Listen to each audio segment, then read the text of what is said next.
Oke, kita masih di dua sisi. Bisa tolong tambah suasana ruang jadi lebih dingin lagi. Saya merasa hangat sekali ruangan ini malam hari ini. Panas atau hangat nih? Hangat kalau saya. Hangat. Nah, mungkin setelah kita mendengarkan paparan dari narasumber kita berikutnya lebih panas lagi gitu. Bang Nasir, terima kasih. Sebentar kita berganti dulu pemainnya pada malam hari ini. Saya undang Pak Tovan, silakan. Bang Debbie, silakan. Ini kita kasih paham soal HAM nih. Di undang-undang kebirinya ini kan melanggar HAM nih. Nah, boleh dijelaskan dulu nih, Pak Tovan. Ya, saya katakan tadi waktu saya merespon Bang Nasir ya. Indonesia itu sudah meratifikasi satu konvensi tentang anti penyiksaan, penghukuman yang tidak manusiawi dan yang merendahkan martabat. Itu masuk dalam konstitusi, pasal 28G. Kemudian dalam undang-undang HAM, dalam beberapa hukum nasional kita juga sudah masuk. Nah ini yang dulu kenapa kita persoalkan ketika misalnya undang-undang perlindungan anak ketika direvisi, masuklah pasal tentang tindakan kebiri kimia itu. Nah betul, dan itu juga direspon oleh IDI. IDI nggak bersedia karena dia punya standar etik kedokteran. Ya, itu IDI juga kan mengobati bukan malah menyakiti. Iya, itu memang kenapa? Karena dia juga merujuk kepada standar hak asasi manusia internasional. Kalau dia lakukan, IDI bisa ditegur. Ya, karena dia melanggar kode etiknya sendiri. Melanggar kode etiknya sendiri. Jadi artinya di dunia kedokteran pun sebetulnya itu tetap dianggap sebagai satu tindakan yang tidak manusiawi dan tidak boleh dilakukan oleh dokter ya. Gitu. Kecuali atas permintaan dari si pasien gitu, bukan atas perintah dari ini kalau kita bicara medis ya. Iya, kalau si pasiennya datang situ dan minta mungkin saja itu dibenarkan. Tapi kalau bukan atas kehendak dia itu tidak boleh. Karena itu bertentangan dengan prinsip-prinsip hak asasi yang itu masuk dalam kode etik. Nah, karena itu dalam berbagai kajian hukum di Indonesia saya baca itu memang setelah 2017 ya nggak salah, Perpu dulu 2016 kan kemudian diakomodasi menjadi revisi undang-undang perlindungan anak. Itu nggak efektif dilaksanakan. Karena eksekutornya nggak ada, siapa yang mau lakukan itu? Lebih itu. Nolak semua. Di samping itu memang kajian-kajian internasional pun memang sudah membuktikan tidak efektifnya penggunaan tindakan kebiri kimia itu terhadap pencegahan atau berdasarkan kajian itu di mana tidak efektifnya?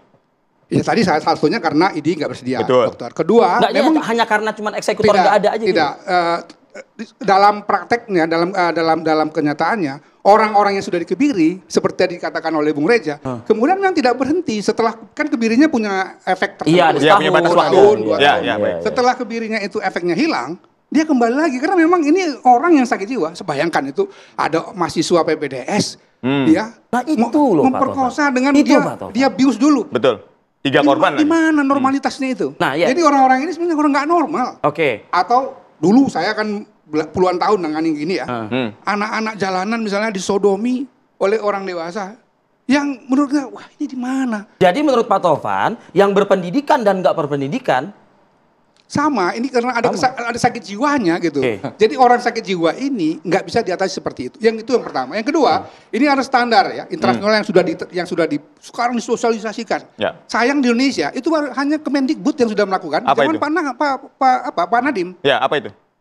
Ya itu tentang ada satu peraturan yang memaksikan semua universitas. Setelah ada kasus-kasus dulu kekerasan dan pelecehan seksual di kampus-kampus, kemudian kampus-kampus disuruh bikin satgas, suruh bikin SOP. Bagaimana mekanisme pengaduan dan macam-macam dibikin. Tetapi ternyata hanya itu juga tidak berjalan baik. Buktinya terjadi lagi di kampus ternama UGM.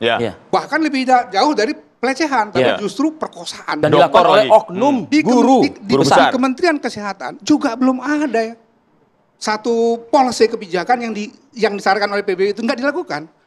Ini yang kejadian kebetulan pasien ya. Saya mengamati misalnya di fenomena PPDS. Itu sebetulnya anak-anak PPDS-nya juga berbahaya dalam situasi yang vulnerable. Nah, Bang Debbie, saya ke Bang Debbie nih. Kalau tadi dikatakan mungkin ya tidak efektif dan lain sebagainya. Suara korban seperti apa sih? Jadi gini, Pak. Bahwasannya korban kan pertama sangat tertekan. Kedua dampaknya bukan hanya saat ini, tapi masa depan.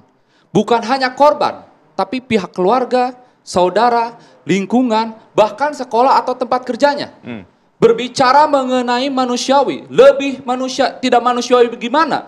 Pelaku melakukan tindak pidana kekerasan seksual. Apalagi ini dilakukan oleh oknum dokter yang notabene melakukan kesehatan, melakukan melindungi, menyembuhkan seseorang, tapi malah melakukan tindak pidana kekerasan seksual. Di sini yang menurut Anda mengoyak itu tadi? Sangat mengoyak. Di dalam banyak sekali kasus yang ditangani ya. Bahkan ketertekanan itu dimulai ketika dia sudah jadi korban, dia nggak punya keberanian mengadu. Makanya banyak sekali kasus yang silent. Komnas Perempuan misalnya menemukan tiap tahun ada laporan 4.000-an kasus. Sebetulnya kasusnya lebih besar dari itu. Karena apa yang membuat mereka silent dan nggak mau melapor? Mungkinkah jangan-jangan karena sosial implementasi hukumannya yang hanya sekedar penjara? Ini Mas ya, saya contoh aja ya. Jangankan yang sampai perkosaan. Seorang perempuan, ini cewek-cewek ini anak-anak musuh ini, dapat pelecehan aja. Nilai sosial kita itu membuat dia nggak mau ngadu, takut karena nanti dianggap sesuatu. Ada stigma dari masyarakat. Ada stigma. Katakanlah ini dari seorang perempuan ya, punya calon suami gitu. Ketika misalnya dia terpublish bahwa dia mengalami pelecehan seksual, dia yang dapat korban berikutnya diputus sama pacarnya. Nah, untuk itu berilah koridor agar para korban ini mau speak up. Salah satunya kan adalah dengan efek jerah tadi. Di Undang-Undang TPKS misalnya ada perubahan yang sangat bagus ya. Beda dengan KUHP yang sebelumnya tentang perkosaan, pelecehan seksual. Apa itu?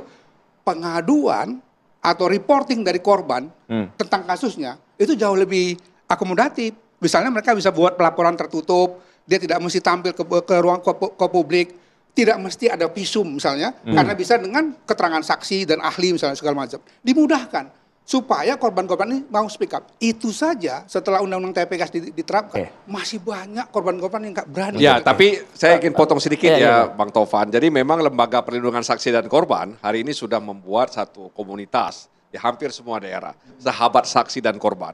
Yaitu karena berangkat dari ketidakberanian, faktor malu, dan lain sebagainya. Jadi sahabat saksi dan korban itu diharapkan bisa menjadi tempat untuk melaporkan, mengadukan peristiwa-peristiwa pelecehan seksual yang dialami oleh perempuan atau siapa saja, ya, sehingga kemudian dia berani melakukan itu. Tapi di sisi lain juga kita harus sadar bahwa budaya hukum kita itu kan belum begitu baik, budaya hukum kita tadi itu. Jadi edukasi, sosialisasi dan macam-macam lah itu. Ya itu kan itu belum bisa kita jalankan dengan baik. Artinya mau mengatakan bahwa silent yang dilakukan korban itu karena mereka tidak percaya hukum gitu? Ya bukan karena tidak percaya hukum. Mereka kemudian tidak tahu ya mau mengadu kepada siapa. Kemudian juga dia tidak artinya karena faktor pendidikannya dan lain sebagainya. Sehingga dia pasrah dengan apa yang dia alami. Jadi sahabat saksi dan korban itu kan diharapkan hadir bisa membantu mereka. Banyak kejadian, apalagi di pelosok-pelosok ya, masyarakat yang tinggal di pedesaan. Mereka nggak berani ketika ada diviralkan oleh media sosial, baru kemudian berbondong-bondong orang memberikan komentar, kemudian aparat penegak hukum baru masuk dan lain sebagainya. Apalagi rata-rata kebanyakan pelaku perkosaan atau kekerasan seksual itu adalah orang-orang yang dekat dengan korban. Bisa jadi adalah saudara tiri, saudara kandung, keluarga batih ya, atau keluarga besarnya. Tentang domestik begitu ya. Bisa jadi itu di institusi pendidikan, bahkan di institusi pendidikan boarding school, kemudian juga di perguruan tinggi. Terus terang saya dosen. Saya tahu betul bagaimana di kampus itu juga sering terjadi pelecehan-pelecehan, tapi anak-anak mahasiswa ini nggak berani buat pengaduan itu. Karena soal ada relasi kuasa antara orang-orang yang di atasnya, senior atau dosen kepada mahasiswanya. Baik, saya ingin ke Mas Debi. Mas Debi, Anda sebagai kuasa hukum dari korban dengan pelaku kejahatan adalah Dokter Priguna gitu ya. Kan saat ini Dokter Priguna ini sudah diancam dengan pasal berlapis, ancaman hukumannya sampai di 17 tahun penjara. Apakah menurut Anda ini tidak cukup dan harus ditambah hukuman kebiri? Kalau misalnya kebiri untuk orang dewasa kan saat ini masih untuk anak-anak nih, itu diberlakukan. Tadi Anda mengatakan tindakan. Tindakan. Baik, terkait kasus yang kita tangani ya. Kemarin kan kita ketahui bersama bahwa penerapan pasal 6C yang dimana pidananya itu 12 tahun penjara. Lalu karena pelakunya ini adalah seorang dokter, makanya kita mendorong pasal 15B yang dimana ada tambahan 1/3. Dan karena perbuatannya ini berulang, kita dorong juga pasal 64 KUHP. Dan saya rasa bila mana hukuman kebiri itu bisa diterapkan, itu dapat melakukan pencegahan. Ketika kita berbicara kebiri, apa yang kita pikirkan? Orang yang melakukan akan pikir 2 kali. Sudah kita di penjara, kita harus dikebiri pula, ya kan? Menjadi paradigma untuk mengurangi tindakan pelaku tindakan kekerasan seksual. Efek jerah. Saya 542 kasus melapor ke saya. Saya terjun ke lapangan, mendengar keluhan dari masyarakat. Apa kata mereka? Mendengar keluhan dari korban. Terkait pelaporan tadi, kenapa tidak speak up? Mereka kebingungan nih. Terkait untuk melapor harus gimana? Terkait pengumpulan alat bukti harus bagaimana? Sehingga kita harus melakukan edukasi, melakukan hotline, bikin hotline di sekolah-sekolah, bikin hotline di setiap RT, RW, atau kelurahan, hadir, negara harus hadir, negara harus jemput bola, mendengar keluh kesah masyarakat. Bicara tentang negara hadir, ada horor yang datang dari Istana Negara. Ada siapa Mas Reza? Ada cerita horor yang datang dari Istana Negara. Oke. Suatu ketika, Presiden Joko Widodo dengan gagah berani, dengan gagah perkasa di atas podium mengatakan bahwa kekerasan seksual terhadap anak adalah kejahatan luar biasa. Apa yang kita bayangkan dengan diksi kejahatan luar biasa? Pelaku tak terampunkan hukuman seberat-beratnya. Tapi beberapa bulan kemudian apa yang dilakukan oleh orang nomor satu itu? Memberikan gerasi kepada predator seksual. Apa yang ingin saya katakan? Ternyata ungkapan negara hadir hanya di ujung lidah saja. Tidak ada sikap konsisten yang bahkan dipertontonkan oleh orang nomor satu di Republik ini. Makanya saya perlu tekankan, saya mewakili korban, saya mendengarkan langsung apa yang menjadi keluhan korban. Menurut korban itu perlu nggak sih dihukum seberat-beratnya bagi korban? Harus. Karena harus ada efek jera bagi pelaku. Kenapa? Ini kan menjadi fenomena yang terus berulang dan berulang. Sampai kapan pelaku tindak pidana kekerasan ini terus terjadi di Indonesia ini? Jadi maksudnya begini jadi maksudnya gini, kalau saya sakit kata si korban, pelaku pun juga harus sakit. Begitu. Tapi gini, kan kebiri kimia tadi jelas tuh batasan waktunya 1 tahun, 2 tahun, 3 tahun. Apakah itu efektif? Ini kan pengacara korban. Jadi saya juga nangani banyak kasus.